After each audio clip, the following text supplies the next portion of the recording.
Pruning is all about keeping your shrubs in shape and getting the most from them. But if you make some basic cuts before you start, you'll thin out all the growth so that you can actually see what you're doing.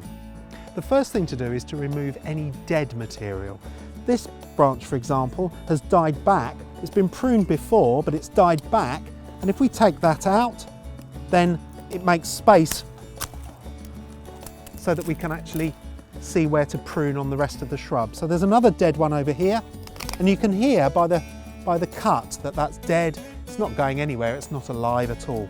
So go through and remove all the dead material.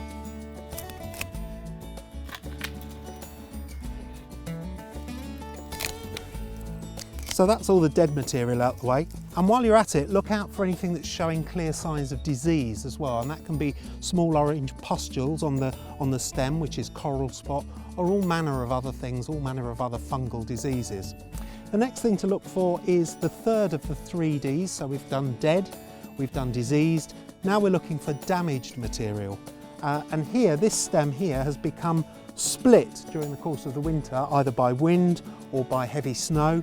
And just take that out. Doesn't matter about the cleanness of the cut at the moment, just take that out of the way. You can consider whether that one's worth leaving in a little bit later on. So we've got one piece of damaged material there, and then there was another piece over here that's split off and is dangling, and that will only die off during the course of the growing season. The plant won't grow from that point.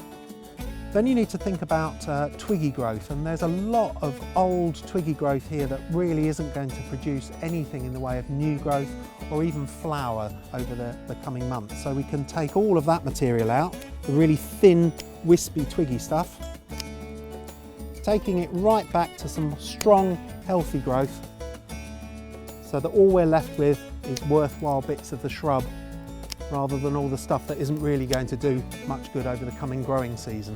And then the final thing to look for is where branches are growing very closely together, like here, where they would continue to grow and rub against one another during the growing season.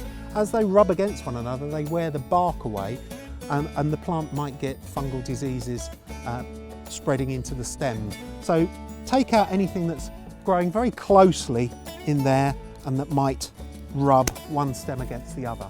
Now just check that the centre of the shrub is really open so that you can get good air circulating through it during the rest of the growing season, and to make sure that the centre of the shrub doesn't turn into a tangled mess.